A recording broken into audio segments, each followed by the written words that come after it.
लेकिन उन्होंने अपने आप को किसी तरह एडजस्ट कर ही लिया था। वो दोनों तारा को लेकर दरमियान में इस तरह बैठी थी जैसे वो बीमार हो। शारिद ने अपनी सीट पर बैठकर रिक्शा स्टार्ट कर दिया। कदीर ने जल्दी से गेट खोल दिया। शारिद ने रिक्शा गेट से निकालकर गली में दाईं तरफ मोड़ दिया। वो मेन रोड पर आने की बजाय गलियों ही गलियों में निकलना चाहता था। शारिद का रिक्शा कुछ आगे जाकर दाईं तरफ एक गली में मुड़ा ही था कि मेन रोड से एक कार उस गली में दाखिल हुई। उस कार में 5 आदमी थे, एक स्टीयरिंग के सामने, दूसरा उसके साथ वाली सीट पर और 3 आदमी पीछे बैठे हुए थे। ये हाजी के गुर्गे थे और इन सब के पास क्लाशनकोव राइफल थी। ड्राइविंग सीट पर बैठे हुए शख्स ने अपने आदमियों को इशारा किया। वो लोग कार से उतर गए। ड्राइवर ने कार कुछ आगे जाकर रोक ली और इंजन बंद करके नीचे उतर आया। उसके हाथ में भी क्लाशनकोव राइफल थी। गली में गहरी तारीकी थी। उनमें से एक ने अपने साथियों को इशारा किया और खुद मकान की दीवार पर चढ़ गया। वो दीवार पर अभी पूरी तरह संभल भी ना सका था कि मकान के अंदर से फायरिंग शुरू होगी। कई गोलियां उस शख्स को लगी और वो चीखता वो गली में गिर गया। वो कीचड़ में बुरी तरह तड़प रहा था। उसके बाकी साथी इधर उधर फैल गए। दूसरे मकान की दीवार भी आते की तरह थी। 2 आदमी उस दीवार पर चढ़ गए। अंदर से फिर फायरिंग शुरू हुई। उनमें से एक चीखता हुआ दीवार से गिर गया। उसका जिस्म छिलनी हो गया था। जफरी, पप्पू, कदीर ने अपनी पोजीशनें संभाल रखी थी। उन्होंने हमला आवरों पर गोलियों की बारिश कर दी थी। इसी दौरान हमलावर अगरचे ढेर हो चुके थे, लेकिन बाकी 3 आदमियों ने पोजीशनें लेकर फायरिंग शुरू कर दी थी। तकरीबन 10 मिनट तक दोनों तरफ से शरीर फायरिंग होती रही। फिर जफरी अपनी कमीगाह से निकलकर आगे वाले मकान की छत पर कूद गया और दीवार पर चढ़कर बड़ी आहिस्तगी से गली में आ गया। चांद तज आगे वो कार खड़ी थी जिस पर हमला आवर आए थे। जफरी उस कार की आड़ लेता हुआ सामने वाले मकान की दीवार पर चढ़कर अंदर कूद गया। हमलावर सामने वाले मकान की छत से फायरिंग कर रहे थे। जफरी ने उनसे निमटने के लिए अपनी जिंदगी दांव पर लगाई थी। वो मकान का सीन अबूर करते हुए सीढ़ियों पर चढ़ता हुआ छत पर आ गया और मुतजस्सिस नजरों से इधर उधर देखने लगा। कदीर के मकान के ऐन सामने वाले मकान की छत पर 2 हमलावर नजर आ गए। वो मुंडीर की आड़ से कदीर के मकान पर फायरिंग कर रहे थे। जफरी एहतियात से चलता हुआ ऐसी जगह पर आ गया जहां से वो उन दोनों को जद पर ले सकता था।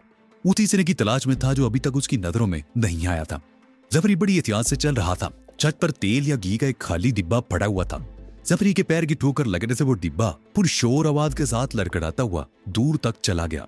डिब्बे की कड़कड़ाहट की आवाज सुनकर फायरिंग करने वाले दोनों आदमी चौंके थे। वो दोनों बड़ी तेजी से पीछे मुड़े, लेकिन इससे पहले कि वो कोई कार्रवाई कर सकते, जफरी की राइफल का दाना खुल गया।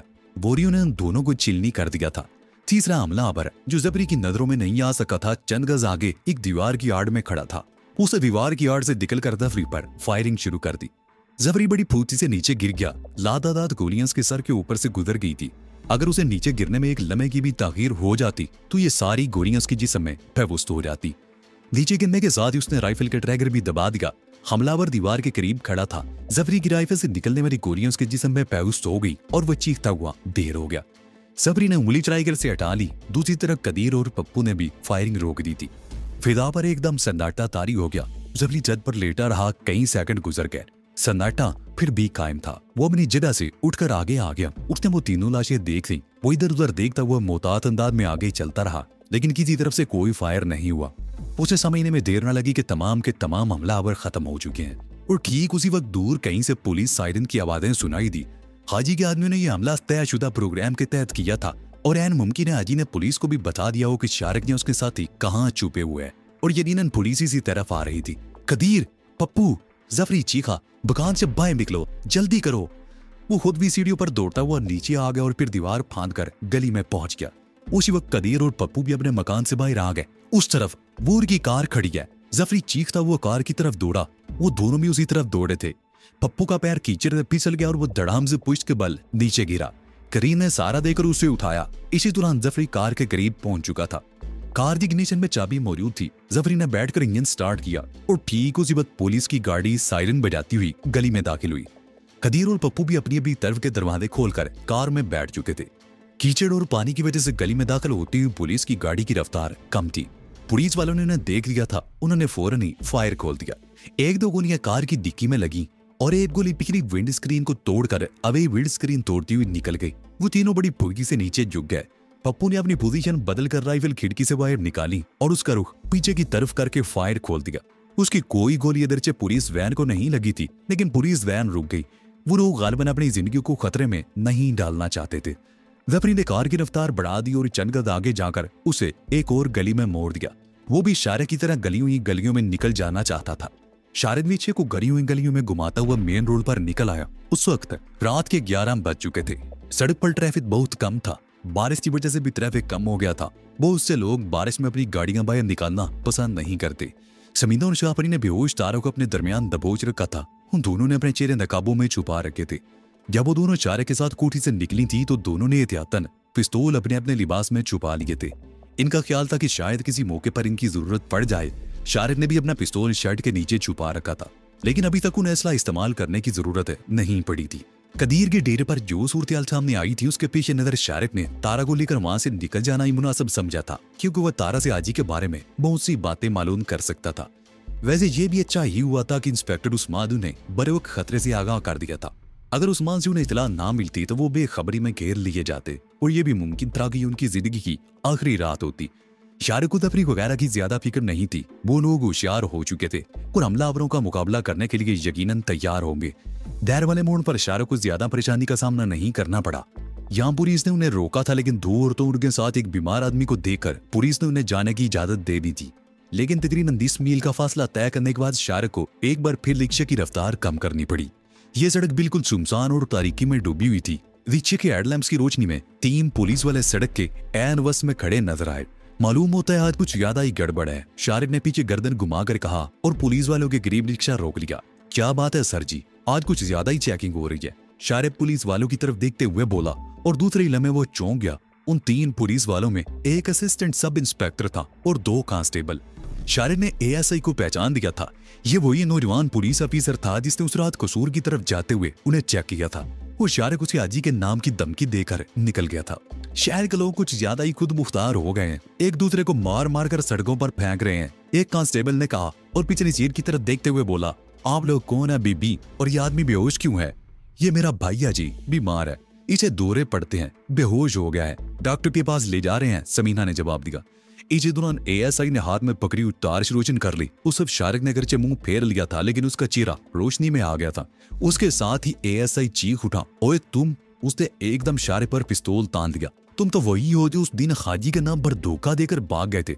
अब मैंने तुम्हें पहचान लिया है। तुम शारिद को हाथ ऊपर उठा लो और खबरदार कोई हरकत मत करना। शारिद के मुंह से बेजार गहरा सांस निकल गया। उसने हाथ ऊपर उठा लिया और फिर ऑफिसर के हुक्म पर रिक्शे से उतर गया। बीबी, आप लोग भी नीचे उतर जाओ, एएसआई ने समीना की तरफ देखते हुए कहा। ये शारिद है, खतरनाक मुजरिम, इसने शहर में कत्लो गारत मचा रखी है। आप लोग रिक्शे से उतरकर इस तरफ खड़ी हो जाएं। मेरा भाई बेहोश पड़ा है, अगर इसे कुछ हो गया तो फिक्र ना कर बीबी, एएसआई ने कहा। कोई गाड़ी इधर से आती है तो आप लोगों को उसमें बिठा देंगे। समीना और शाहपरी ने एक दूसरे की तरफ देखा और फिर तारा को सीट पर डालकर नीचे उतर गई। दोनों कांस्टेबलों ने भी अपनी अपनी राइफलें शारिद पर तान रखी थी। समीना और शाहपरी उन पुलिस वालों के पीछे चली गई और फिर उन दोनों ने अपने अपने पिस्तौल निकाल लिए। शाहपरी ने दोनों कांस्टेबलों को जद में ले लिया और समीना ने अपना पिस्तौल एएसआई की पूंछ से लगा दिया। तुमने शारिद को तो पहचान दिया, लेकिन यह भूल गए कि इसके साथ समीना भी होती है। उसकी हल्की से गुर्राहट निकली। तुम तीनों अपना असला फेंक दो, वरना कत्ल व गारत में समीना भी शारिद से कम नहीं है। एएसआई ने कांस्टेबलों की तरफ देखा, फिर अपना रिवॉल्वर फेंक दिया। कांस्टेबलों ने भी राइफलें फेंक दी। शारिद ने कमीज के नीचे से अपना पिस्तौल निकाल लिया। तुम अक्लमंद हो, वो एएसआई की तरफ देखते हुए मुस्कुराया। अब तुम तीनों उस गली में दौड़ते चले जाओ, अगर मुड़कर देखा या कहीं रुके तो शूट कर दिए जाओगे।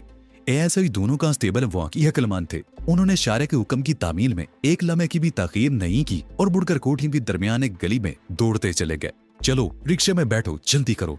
शारिद पिस्तौल कमीज के नीचे उड़ता हुआ अपनी सीट पर बैठ गया और रिक्शा स्टार्ट कर दिया। समीना और शाहपरी ने एएसआई का रिवॉल्वर और दोनों कांस्टेबलों की राइफलें उठाई और रिक्शे में बैठ गई। तारा को उन्होंने अपने बीच में दबा लिया। रिक्शा एकदम हरकत में आ गया। उसी वक्त पीछे से किसी गाड़ी के हेडलैम्प्स की रोशनी चमकी थी। शारिद रिक्शे की रफ्तार बढ़ाता गया। वो गाड़ी भी तेज रफ्तारी से करीब आ रही थी और बिलाकर उनके बराबर पहुंचकर उसकी रफ्तार कम हो गई। शारिद के दिल की धड़कन तेज हो गई। वो पुलिस की गाड़ी थी। समीना और शाहपरी भी होशियार हो गई। उन्होंने राइफलें पैरों के करीब डालकर चादर और बुरके का पल्लू इस तरह फैला दिया कि राइफलें छुप गई। ठीक उसी वक्त तारा भी कसमसाने लगा। वो शायद होश में आ रहा था। समीना बदहवास होगी, लेकिन उसने फौरन ही अपने आप पर काबू पा लिया और तारों को अपने साथ लिपटाकर एक हाथ से उसका मुंह सख्ती से दबा दिया। शाहपरी के दिल की कैफियत भी खासी उद्दर थी। उसने तारा के दोनों हाथ पकड़ रखे थे। शारिद का ख्याल था कि पुलिस वैन उन्हें रोकेगी। उसने अपने आप को हर किस्म की सूरत से निपटने के लिए तैयार कर लिया, लेकिन पुलिस वैन रुकी नहीं। उसके बराबर पहुंचकर उसकी रफ्तार कम हुई थी। ये वही वैन थी जिसने दैर के पुल के करीब उन्हें रोका था। वैन में बैठे हुए पुलिस वालों ने पहचान दिया था कि वही खवातीन थी जो मरीज को लिए जा रही थी। अभी तक किसी डॉक्टर के पास नहीं पहुंचे। वैन की अगली सीट पर बैठे हुए सब इंस्पेक्टर ने शारिक की तरफ देखते हुए कहा, रिक्शा खराब हो गया था जी। शारिक ने जवाब दिया, मैं डॉक्टर को जानता हूँ जी, उसकी दुकान लिबर्टी में सारी रात खुली रहती है, जल्दी लेकर जाओ, ऐसा ना हो मरीज रास्ते ही में खत्म हो जाए, सब इंस्पेक्टर ने कहा। और उसके साथ ही वैन की रफ्तार तेज हो गई। शारिक का मुझे इत्मीनान का सांस निकल गया। अगर पुलिस की ये वैन सिर्फ 2 मिनट पहले आ जाती तो इनका बचना मुश्किल हो जाता। पुलिस वैन आगे जाकर दाईं तरफ वाली सड़क पर मुड़ गई। शारिक ने रिक्शा बाईं तरफ एक गली में घुमा दिया और फिर गलियों में होता हुआ तहखाने वाली कोठी पर पहुंच गया। शारिक ने रिक्शा कंपाउंड में खड़ा करने की बजाय गैराज में कार के पीछे खड़ा करके गेट बंद कर दिया था। वो गैराज के अंदरूनी दरवाजे से कमरे में आ गए। तारा पूरी तरह होश में नहीं आया था। शारिक उसे कंधे पर लाद कर कमरे में लाया। समीना ने मोमबत्तियां वगैरह तलाश करके रोशनी की। शारिक ने अपना पिस्तौल निकाल दिया था और तारा को जद पर ले रखा था जो फर्श पर पड़ा हुआ था। थोड़ी देर बाद तारा के आवाज बहाल हुए। वो खौफजदा सी नजरों से इधर उधर देख रहा था। फिर वो शारिक के कदमों पर गिर गया। मेरा कोई कसूर नहीं शारिक बाबू, वो खौफजदा लहजे में बोला। मैं तो खुद तुम्हारे पास आना चाहता था। मैंने जफरी को भी यही कहा था। जो शख्स दौलत के लालच में अपने पुराने मालिक को छोड़कर किसी दूसरे के साथ मिलना चाहे तो उसकी नीयत पर भरोसा नहीं किया जा सकता। शारिक ने कहा, नहीं शारिक बाबू। तारा ने कहा, मैं सच कहता हूँ शारिक बाबू, मुझे कोई लालच नहीं था। मैं तो बहुत अरसे से तुम्हारे पास आना चाहता था। हाजी बहुत जालिम आदमी है। उसने तुम्हारी माँ और बहन के साथ जो कुछ किया उस पर मुझे बहुत दुख था। उसी वक्त से मेरे दिल में हाजी के खिलाफ नफरत पैदा हो गई थी। अगर तुम मेरे पास आना चाहते थे तो उन आदमी को साथ लेकर क्यों आए थे और फिर तुमने उन्हें कत्ल क्यों कर दिया? शारिक बोला। उनके सामने मेरे मुंह से गलती से निकल गया था कि मैंने शारिक के ठिकाने का पता चला लिया है। उन्होंने मुझे कहा था कि अगर हाजी को बताया गया तो वो हमें कुछ भी नहीं देगा। उन्होंने कहा था कि हम शारिक और समीना को पकड़कर पुलिस के हवाले कर देंगे, हमें तो इनाम मिलेगा। तारा ने जवाब दिया, और इनाम के लालच में तुम लोग मुझे पकड़ने आए थे। शारिक ने उसे घूरा। फिर जब जफरी ने सोने में से हिस्से की पेशकश की तो तुमने अपने ही साथियों को मौत के घाट उतार दिया ताकि वो तुमसे हिस्सा ना मान सके। नहीं शारिक बाबू, ये बात नहीं। तारा की गया, मैंने किसी लालच में उन्हें नहीं मारा। वो दोनों तुम्हें पुलिस के हवाले करना चाहते थे। उन्हें रोकने के लिए इससे बेहतर और कोई तरीका नहीं था तो उन्हें खत्म कर दिया जाए। तुम्हारे ख्याल में शारिक इतना ही कमजोर है कि उसे आसानी से पकड़ लिया जाए? शारिक ने उसे घूरा। पहले माजिया गुजर की पार्टी, फिर आजी का गिरोह और पूरे जिले की पुलिस तो शारिक का कुछ बिगाड़ नहीं सकी और तुम 2 आदमियों को लेकर मुझे पकड़ने आए थे। कमरे में सिर्फ मोमबत्ती जल रही थी। उसकी रोशनी में तारे का चेहरा कुछ ज्यादा ही पीला नजर आ रहा था। समीना और शाहपरी बड़ी इत्मीनान से एक तरफ बैठी हुई थी। कमरे में कुछ भूतन भी हो रही थी। कुछ ही देर बाद शाहपरी उठकर बरामदे में चली गई, लेकिन 2 ही मिनट बाद वो वापस आ गई। उसके चेहरे के तासरात बदले हुए थे। पुलिस की गाड़ियां इन गलियों में घूम रही हैं, उन्हें हमारे ठिकाने का पता तो नहीं चल गया? वो शारिक की तरफ देखते हुए बोली। पुलिस शायद ये आवाज शारिक ने भी सुन ली थी। पुलिस को हमारे ठिकाने का पता नहीं चल सकता, शारिक ने कहा। उन्हें यकीनन उस रिक्शे की तलाश होगी जिसे एएसआई और उसके साथियों ने रोका था। डरने की कोई बात नहीं, पुलिस यहाँ नहीं पहुंच सकती। उसने जुमला मुकम्मल किया ही था कि उन सब की आंखें चकाचौंध हो गई। बत्ती आ गई थी। तेज रोशनी में उनकी आंखें खैरा हो गई थी। बाहर वाला दरवाजा लॉक कर दो समीना, और बरामदे की बत्ती भी बुझा दो, शारिक ने कहा। तारा को जरा अंडरग्राउंड ले चलें, इसे वो सोना दिखाएं जो हमने हाजी के दामाद से छीना था। समीना ने बाहर जाकर बरामदे की बत्ती बुझा दी और दरवाजा बंद करके लॉक कर दिया। वो लोग तारा को लेकर तय खाने में आ गए। शारिक ने तय खाने में रखी हुई लकड़ी की पेटियां उलटती। सोने के बिस्किट फर्श पर गिर गए। तारा की आंखें चमक उठी। ये वो दौलत जिसके लिए हाजी तुम जैसे लोगों को मरवा रहा है, शारिक ने तारा की तरफ देखते हुए कहा। और तुमने भी इसी के लालच में आकर अपने 2 आदमियों को मौत के घाट उतारा है। इससे पहले न जाने कितनी आदमियों को मार चुकी हो। ये 3 करोड़ का सोना तुम्हारे सामने है। अब तुम भी सोने के साथ इस तय खाने में बंद रहोगे। भूख लगे तो पेट भरने के लिए इसे खा लेना। मुझे माफ कर दो शारिक बाबू। तारा उसके पैरों में गिर गया। तुम जो कहोगे मैं करने को तैयार हूँ, बस मेरी जिंदगी बख्श दो। मैं अगर तुम्हें छोड़ भी दूं तो आज ही तुम्हें जिंदा नहीं छोड़ेगा, शारिक ने कहा। उसे तुम्हारे 2 साथी और कदीर के अड्डे से अपने दूसरे आदमियों की लाशें तो मिली जाएगी, लेकिन तुम्हारी लाश ना पाकर वो समझ जाएगा कि तुमने गद्दारी की है। वो तुम्हें जिंदा नहीं छोड़ेगा। मैं तुम्हारा हर हुक्म मानूंगा शारिक बाबू। तारा रो दिया। तुम्हें एक शर्त पर कुछ दिनों के लिए जिंदा रखा जा सकता है, शारिक ने उसके चेहरे पर नजरें जमाते हुए कहा। मैं तुम्हारी हर शर्त मानने को तैयार हूँ, तारे ने कहा। मुझे हाजी के तमाम ठिकानों का पता चाहिए और उन जगहों का पता भी जहां वो अपना माल रखता है। बता दूंगा शारिक बाबू, मैं सब कुछ बता दूंगा, तारा बोला। लेकिन तुम्हें वादा करना होगा कि मुझे जिंदा छोड़ दोगे। मैं यहाँ से चला जाऊंगा, लाहौर छोड़कर किसी ऐसी जगह चला जाऊंगा जहां उसके आदमी मुझे तलाश ही ना कर सके। मैं ये वादा नहीं कर सकता, लेकिन तुम्हें वो तमाम पते बताने होंगे जो मैं पूछ रहा हूँ, शारिक ने कहा। बता दूंगा, मैं हाजी के सारे ठिकाने बता दूंगा। तारा ने रोते हुए कहा। तो बस शुरू हो जाओ।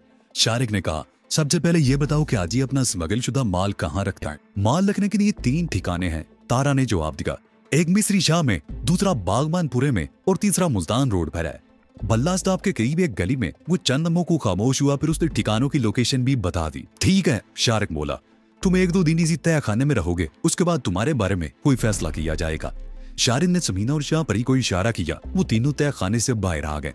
शारिक ने तय खाने का दरवाजा बंद करके ताला डाल दिया। बिना कहले चाय तो नहीं मिलेगी, शारिक ने लाउंज में सोफे पर बैठते हुए पूछा। बगैर दूध के चाय मिल सकती है, समीना ने मुस्कुराते हुए कहा। और तुमने दूध के जो डिब्बे लाकर रखे थे वो कहाँ गए? शारिक बोला। ओह, वो तो मैं भूल ही गई थी, समीना ने जवाब दिया। अभी चाय बना कर लाती हूँ। वो उठकर किचन में चली गई। शाहबाई मौका पाकर शारिक के साथ बैठ गई। तुम्हारी माँ और बहन बहुत अच्छी हैं, वो उसकी तरफ देखते हुए बोली। उन्हें हर वक्त तुम्हारी परेशानी रहती है, क्या ऐसा नहीं हो सकता कि उनकी खातिर तुम ये सारे धंधे छोड़ दो? ये धंधे छोड़कर कहाँ जाएंगे? शारिक बोला। किसी दूसरे मुल्क, शाहपरी बोली। हमारे खानदान के कुछ लोग दुबई में हैं। जर्मनी और यूरोप के दूसरे मुल्कों में भी हमारे बहुत से लोग आबाद हैं। जर्मनी और यूरोप के दूसरे मुल्कों में हमारे बहुत से लोग आबाद हैं। दरअसल जब सरदार दाऊद ने ताहिर शाह को माजूल करके अफगानिस्तान की हुकूमत पर कब्जा किया था तो बहुत से लोगों ने मुल्क छोड़ना शुरू कर दिया था। वो लोग अक्लमंद थे, उन्होंने मुस्तकबिल का अंदाजा लगा लिया था। हमारे खानदान और कबीले के बहुत से लोग भी अपने मुल्क से चले गए थे। हमारे हालात अच्छे नहीं थे, हम लोग नहीं जा सके। वो चंद लम्हों को खामोश हुई, फिर बात जारी रखते हुए बोली। अगर हम लोग यहाँ से दुबई चले जाएं तो वहां पर मौजूद हमारे आदमी में पासपोर्ट बनवा कर दे सकते हैं। उसके बाद हम यूरोप के किसी भी मुल्क चले जाएंगे। जिंदगी सुकून से तो गुजरेगी। शायद तुम डर गई हो यहाँ के हालात से, शारिक मुस्कुराया। अगर तुम चाहो तो मैं तुम्हारे लिए मुल्क से बाहर जाने का बंदोबस्त कर सकता हूँ। ये बात नहीं है, शाहपरी ने जवाब दिया। ये तो 2 गिरोहों की इनफरादी लड़ाई है। तुम उन हालात का अंदाजा नहीं लगा सकते जब हमारे मुल्क पर रूसी फौजों का कब्जा था। गली गली में लड़ाई हो रही थी। कोई शहर, कोई गांव या बस्ती महफूज नहीं थी। कदम कदम पर बम फट रहे थे। मैं तो उन हालात में भी नहीं घबराई थी। रूसियों के जाने के बाद हमारा मुल्क अब तक उबतरी का शिकार है। उसका अंदाजा तुम भी लगा चुके हो। मैं उस किस्म के हालात से डरने वाली नहीं, और फिर अब तुम्हें छोड़कर तो मैं कहीं और जाने का तस्वुर भी नहीं कर सकती। मैं तो माँ जी और रदिया की वजह से कह रही थी। वो बेचारी हर वक्त परेशान रहती हैं। बस चंद रोज की बात है, शारिक बोला। हाजी से निमट लें तो इस शहर में भी सुकून हो जाएगा। वैसे मैं वादा करता हूँ कि हाजी के गिरोह के खात्मे के बाद हम यहाँ से चले जाएंगे। कहाँ जाने की बात हो रही है? समीना ने किचन से निकलते हुए कहा। उसने शारिक का सिर्फ आखिरी जुमला सुना था। मुल्क से बाहर तफरीह का प्रोग्राम बन रहा है, शारिक ने मुस्कुराते हुए जवाब दिया। शाहपरी ने मुझसे बात की थी, समीना ने चाय के कप उनके सामने रखते हुए कहा। वैसे मेरा ख्याल है ये ठीक ही कहती है। आखिर हम कब तक इस तरह के खौफ के साए में जिंदगी गुजारते रहेंगे? हम आजादी से कहीं आ जा नहीं सकते। आना जाना तो क्या, घर से बाहर कदम नहीं रख सकते। हमारी जिंदगी का हर लम्हा खौफ में बीत रहा है। हर वक्त यही डर लगा रहता है कि हाजी के किसी आदमी की गोली का निशाना बन जाएंगे या पुलिस हमें गोलियों से छिलनी कर देगी। ये जरूरी नहीं कि हम हर मर्तबा धोखा देकर बचते रहें। हम तो गैर भुगत ही रहे हैं। माँ जी और रजिया का क्या कसूर है? उनकी आजादी भी खत्म होकर रह गई है, और इसने किसी का क्या बिगाड़ा है? उसने शाहपरी की तरफ इशारा किया कि अपने मुल्क में आजाद थी। वहां के हालात चाहे कैसे भी रहे हो, लेकिन इसे कोई खौफ तो नहीं था। आजादी से घूमती फिरती तो थी, लेकिन हमारा साथ देकर ना ये सिर्फ अपने मुल्क से जला वतन हो गई, बल्कि यहाँ आकर ये भी मातूम बन गई है। ये भी यहाँ आजादी से घूम नहीं सकती। शाहपरी ने तुमसे जो कुछ भी कहा है मैं उसकी तायद करती हूँ। हमें अब ये सब कुछ खत्म कर देना चाहिए। हम फर्जी नामों से किसी भी मुल्क में जा सकते हैं। वहाँ आजादी तो होगी, पकड़े जाने या मारे जाने का खौफ तो नहीं होगा। तो गोया ये प्रोग्राम तुम दोनों का है, शारिक ने उसके खामोश होने पर कहा और चाय का कप उठाकर चुस्सियां लेने लगा। हाँ, समीना ने कहा। मुझे माँ जी और रजिया की उदासी परेशानी नहीं देखी जाती। जब से सोहेल मारा गया है माँ जी कुछ ज्यादा ही परेशान रहने लगी है। मैं समझता हूँ, शारिक ने कहा।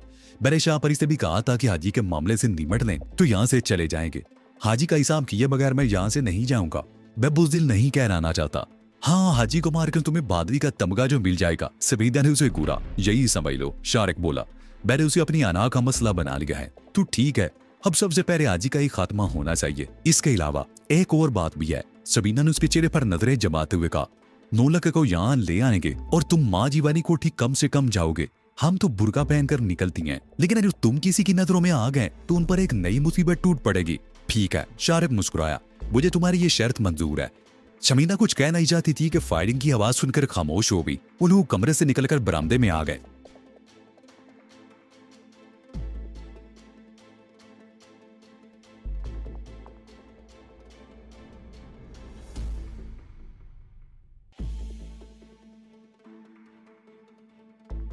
तो ये थी आज की स्टोरी। आपको ये वीडियो कैसी लगी कमेंट में बताएं और हमारा चैनल सब्सक्राइब कर दे, साथ ही बेल आइकन भी दबा दे।